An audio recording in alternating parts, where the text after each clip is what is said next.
G'day everyone, welcome back to the channel. So what are we up to today? Alrighty, as I said in the first video, first thing I have to apologise if it's a bit windy. Sorry about that, can't stop the wind. But today what we're going to be doing, knocking down all this grass. Alright, we need to get rid of that so we can start marking out our swales. So we know where we're going to start working the ground and what we can do to improve that as the rains come and we start getting some rain on the ground. So what are swales? Okay, so swales are a way of us harvesting rainwater. As you can see, this block has a bit of a drop off to it. It's about a 4 metre drop between here and the shed. Down the bottom of the block there, you can probably see it off in the distance, about 120 metres away. Okay, so in the winter time, the first rains really run down these paddocks and down the fire breaks, and they gouge out big erosion areas, and it's just not real great. Last year we had a lot of rain end up down the back door of the house. It's a little bit freaky. Okay, so what they do is the swales capture the water. The water seeps into the ground slowly, retained in the soil. It seeps in at 90 degrees perpendicular to the swale. Okay, so that means we can plant trees. They're also a tree planting system. So you plant trees on top of the berms of the swales. You can plant them behind the swales. You can even plant trees inside the swales to make best use of that water and get their roots down, so the water has a channel to follow down the roots into the deeper subsoils. So that's what we're planning on setting up here. Heavy clay soil, like I say, we'll have to be doing treatments with gypsum. We're going to be doing coring. We're going to be doing aeration to try and help wash that gypsum down into the soil and help break up that clay. Alright, so let's get into it. I'm going to kick off with the mower. We'll get a bit of footage on that. Have a play around with that in editing and give you a bit of a laugh. Alright, so good on you guys. We'll be right back.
How you going? As you can see, we've knocked down that grass pretty successfully. I didn't want to bore you too much with the detail, but we'll see as we go. I've just done this top section here. We can do more later, but I thought just for the sake of the video, we'll speed things up a little bit. I do work full time, so you know, my weekends are pretty special and precious, so we've got to watch the time we put into doing some of these preps, but that'll stop you guys getting too bored. Alright, we'll get our stuff together and we're going on marking out some swales. Good on you. G'day folks, back at it. We're going to start marking out our swales. This is the A-frame we built yesterday, and you can see using the wing nut scenario, you can fold it up and make it a little more compact. So we'll set this up and get the spirit level on there, and we'll start marking out. Here we go. Oh, by the way, this is my daughter Lily. She's going to give me a bit of a hand with marking out today. Hello. Yeah. Don't get too silly now. Okay. Alright. You want to hang on to that A-frame for me, sweetheart?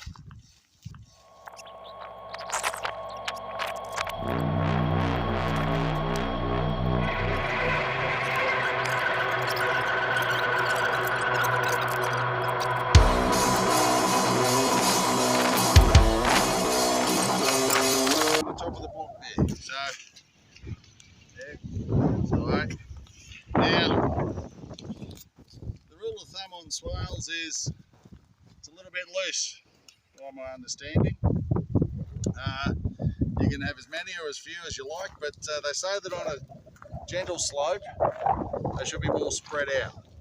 Obviously, the steeper slopes, they need to be closer together. Okay, so what we're trying to achieve is find a level spot in the terrain where this bubble lines up nice and level, and we're going to peg that out. We're just going to keep going along the contour until we know where the contour line is. And then what we hope to do with that is any watershed down the block gets trapped into those swales and seeps into the ground, and it can feed our trees without us having to water too much. All right, let's get it going. Let's see how we go.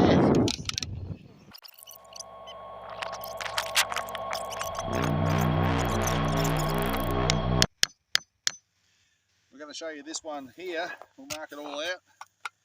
I'm looking at doing a swale down below this one as well. Off to try and capture the water to spread it down that way. And of course, we're just going to work our way down the block now. What I have to bear in mind is I don't want to get the ground too wet in behind the house.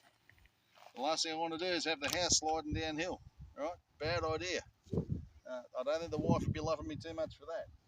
But also we've got our water tank structure there. We don't want to get water under that and undermine that either. So it's going to be a bit of a delicate match, but we'll see how we go. We'll plan it out as we go, step by step, week by week, and yeah, we'll get it done. Okay, next point.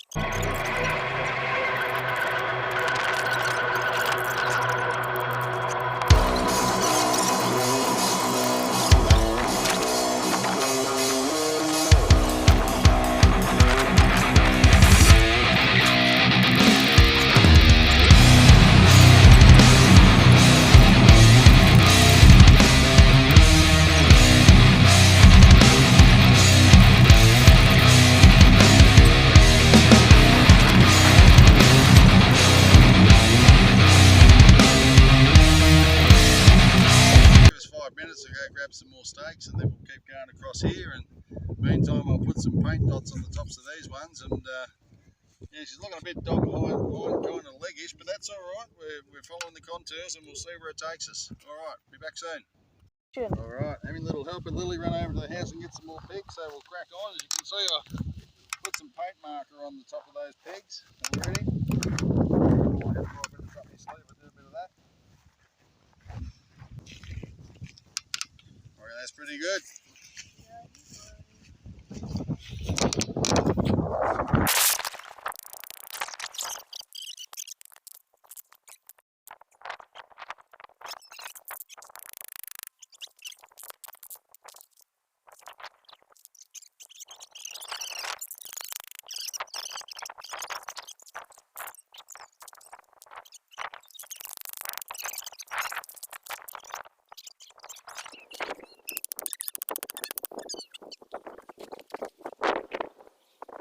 A bit of history about Bejoording, where we are. It used to be a broadacre farm here. Well, it was a township at one stage back in the old days, but it's pretty much a broadacre farm. That's why you see a bit of a lack of trees around the joint. But you know, with the broadacre comes a certain level of compaction once you put some sheep on it and some cattle on it. And now in Australia, our practices are not to till the soil, so we have seeders and it punches the seeds into the soil. So yeah, I'll take one, thanks, Dar. I have too many of these. It's all right. Yeah, so we've got a little bit of work to do to regenerate the place, but look, stuff grows. You get a bit of water on it, it grows crazy. So you want to come here and hold this stuff? These keep falling off. All right, maybe you need to take a walk and chuck them in the bin in a minute, eh? Yep.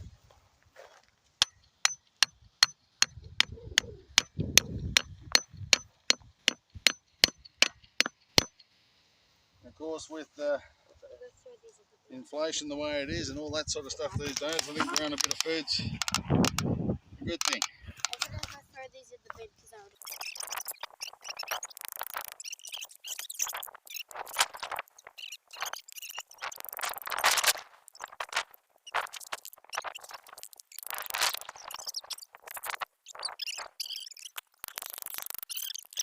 can see, pretty easy to do. We'll wait till Lily gets some paint on these markers. Yeah, don't get too crazy now. And give you a bit of an idea what it's looking like. So yeah, we'll get you to move over this end, Carl. We'll have a bit of a look down the line. There we go.